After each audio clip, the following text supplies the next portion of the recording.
Have you ever thought about it? The question is this really a safe country in terms of public safety? Because what I'm about to tell you now is actually possible.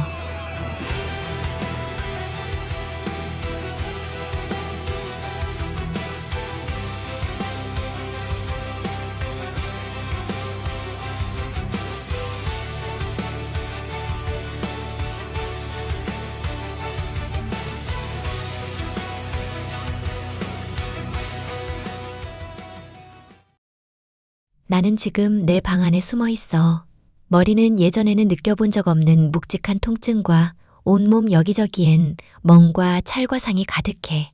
그 누구도 만나지 않으려 고요히 문을 잠그고 바깥 창문 너머 들리는 소음에 마음이 흔들려 밖에서는 나를 지키려는 사람들이 웅성거리고 문 밖에서 가족들의 흐느낌이 힘겹게 겹쳐 들려와 이 침묵 속에 갇힌 나의 시간이 나는 두렵고 괴롭지만 이제 나의 이야기를 한 걸음씩 꺼내려 해. 다시는 이런 아픔이 누군가에게 다가가지 않기를 바라면서 이 순간 너와 함께 그 기억 속으로 걸어간다. 나는 평범한 대학생이다. 대한민국의 모든 대학생들은 알 거다. 하루하루가 과제로 인해 밤을 새는 게 일수라는 것을. 그런 지친 반복 속에서 이른 아침부터 늦은 밤까지 이어지는 캠퍼스의 소음과 발자국 소리는 어느새 내 일상의 배경음악이 되었다.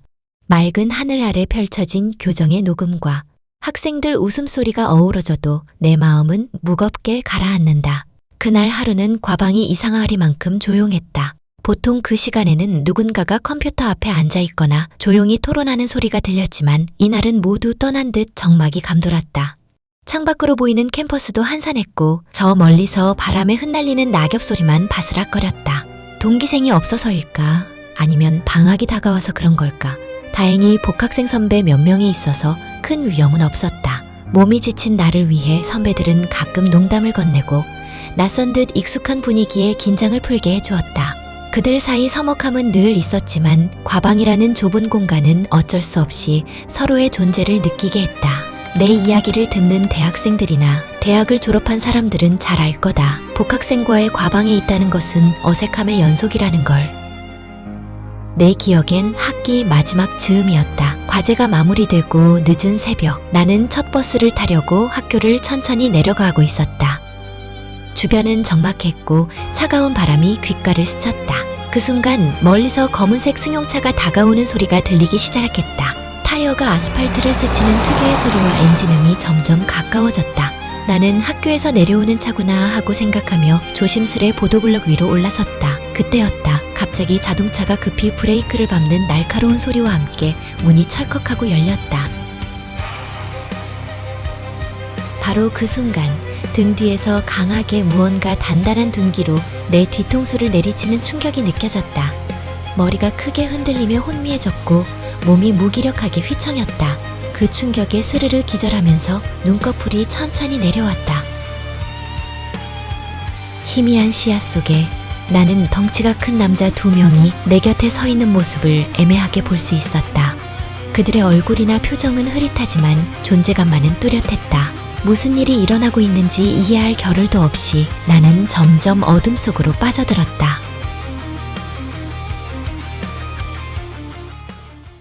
나는 어느 방에서 의식을 점차 회복하고 있었다. 청각과 미각, 시각 순서로 조금씩 오감이 돌아오기 시작했다. 주변에는 인기척이 없었고 그 조용함 속에서 나는 점차 내 몸과 주변을 느끼기 시작했다. 천천히 눈을 뜨고 고개를 돌려 방의 구조를 면밀히 살펴보았다. 창문 너머로는 자동차가 몇 대 세워진 주차장이 보였다. 1층이라는 것이 한눈에 들어왔고 주변에 진하게 감도는 소독용 알코올 냄새가 코끝을 자극했다. 여기는 완벽히 멸균된 공간이구나 하는 생각이 머릿속에 스쳤다. 뻣뻣하게 굳어있던 몸이 서서히 풀리면서 조금씩 움직일 수 있게 되었다. 신기하게도 내 팔과 다리는 어느 곳에도 묶여있지 않았다. 고통스러운 몸을 이끌고 나는 방 안 구석구석을 살피기 시작했다. 나는 먼저 창문을 확인했다. 잠금 걸쇠가 있는 창문이었지만 피스로 단단히 고정되어 있어 열 수 없었다. 깨뜨릴까도 생각했지만 깨지는 소리가 나면 내가 깨어났다는 사실을 모르는 범죄자들이 한꺼번에 달려올 것 같아 마음이 무거웠다. 그렇게 문을 찾아 방 안을 헤매던 중 무언가 손에 걸렸다. 자세히 보니 바퀴 달린 진열대, 밀차였다. 그 위에는 빈 큰 주사기와 흰색 액체가 담긴 병이 놓여 있었다. 나는 그 중에서도 특히 큰 약병을 자세히 들여다보았다. 그 약은 프로포폴, 소위 우유주사였다. 내가 의식을 차렸을 때 몸이 뻣뻣했던 이유가 이제야 이해가 갔다. 다행히 나는 이전에 프로포폴 주사를 몇 번 맞아 어느 정도 내성이 있었고 그래서인지 의식을 빠르게 회복할 수 있었다. 프로포폴과 주사기, 알코올 냄새가 진하게 섞여 있어 여기가 병원임을 알 수 있었다. 나는 재빨리 몸 상태를 점검했다. 다행히도 아직 몸에 어떤 수술 자국도 없었고 메스를 대지 않은 듯했다. 이 상황에서 무사히 벗어나야 한다는 생각에 조심스레 방 안을 더 자세히 살펴보기 시작했다. 약의 기운이 서서히 사라지면서 내 몸이 점점 더 빠르게 움직이기 시작했다. 무거운 피로가 조금씩 풀리며 어두운 방 안에서 나는 조심스럽게 벽을 더듬으며 한 걸음 한 걸음 문 쪽으로 나아갔다.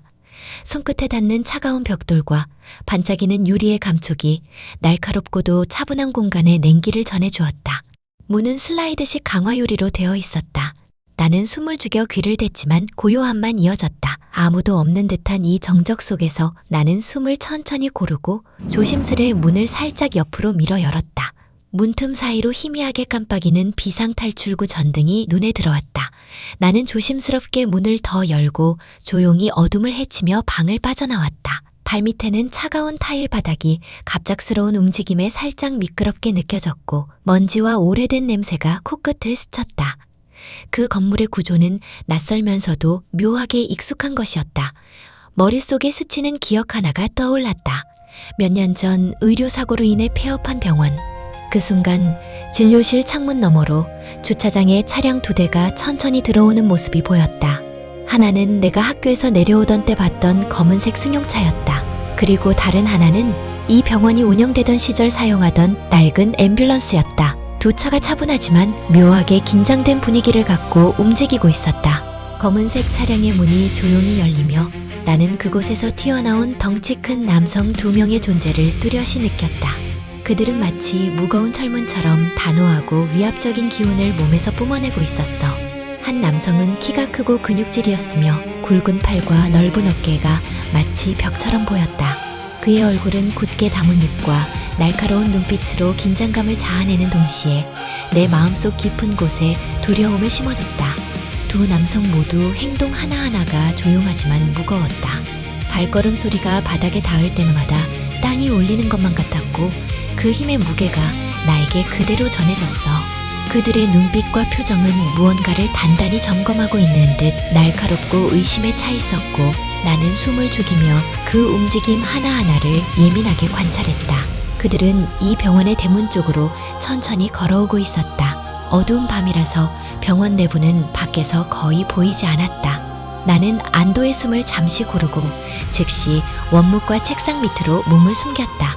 의자를 끌어와 자연스럽게 숨겨진 것처럼 보이도록 몸을 가렸다. 조용하지만 분명히 들리는 휠체어 바퀴가 끄는 소리와 링겔대가 바닥을 스치는 소리가 중앙 복도를 따라 점차 가까워졌다. 이어서 여러 사람의 발자국 소리가 섞여 들려왔고 긴장감 가득한 분위기가 몸을 타고 퍼졌다. 그때 범죄자들의 대화가 들려왔다. 증여자와 수혜자 프로필이 동일한가? 프로필이 다르면 수술은 불가능하다. 개인별 프로필을 일일이 대조했고 몇 주간 관찰했다. 특이사항은 없으며 신체 상태도 건강하다. 필요한 부분만 빠르게 수술하고 망막이나 심장 같은 장기는 해외로 보내야 한다. 항공사 라이프가드가 허술해서 그 항공사를 이용하면 된다. 망막을 라이프가드에 신고하고 함께 보내. 어차피 그 나라에서는 확인을 엄격히 하지 않으니.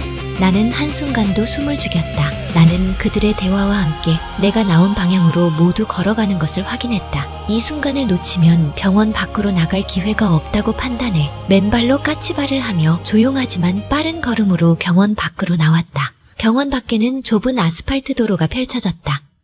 나는 범죄자들의 심리를 역이용하기로 마음먹었다.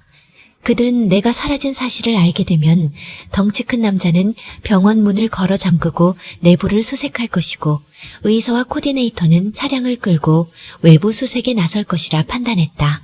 사람 심리는 위기 상황에서 등잔 밑이 어둡다는 말처럼 좁은 곳 가까이에 숨은 존재를 쉽게 간과하는 법이다.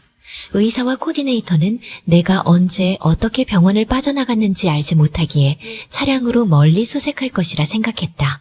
나는 그 점에 집중했다.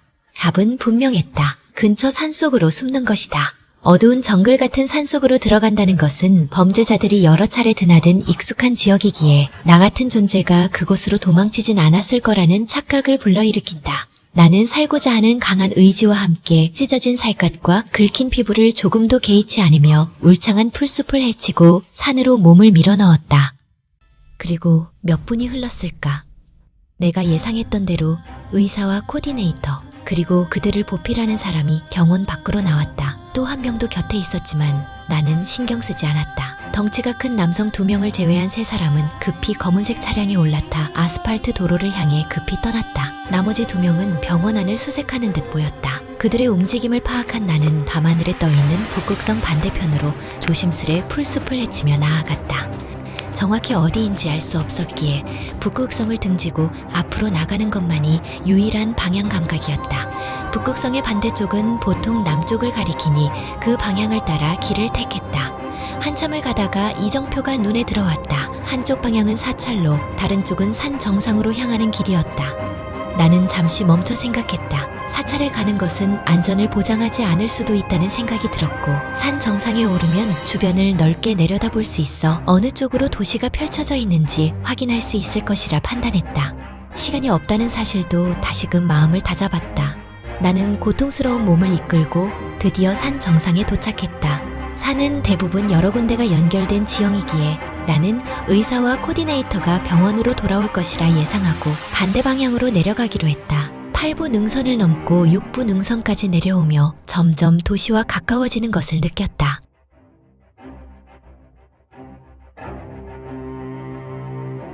드디어 힘겹게 하산을 마쳤다. 산의 규모를 생각하면 가까운 곳에 반드시 소방대가 있을 것이라 믿었다.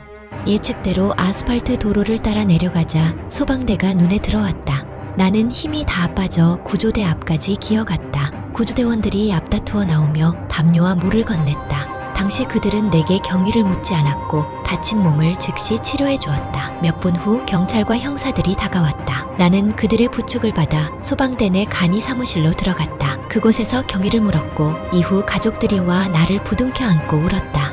내 이야기는 바로 그곳에서 끝났다. 가족들은 내가 아무 잘못도 하지 않았다는 사실을 잘 알고 있다. 다만 이번 사건의 트라우마를 혼자서 이겨낼 시간이 필요할 뿐이다. 그렇게 나는 방에서 숨어 있으며 비가 오는 창밖의 풍경을 보면서 마음을 가라앉힌다.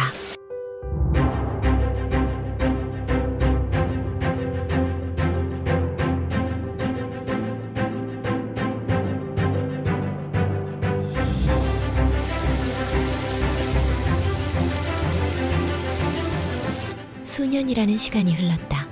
나는 그동안 내 안에 깊게 새겨진 트라우마를 홀로 극복하고자 계속해서 나 자신과 싸워왔다. 그리고 마침내 그 싸움에서 이길 수 있었다. 범인은 생각보다 의외로 빠르게 검거되었다.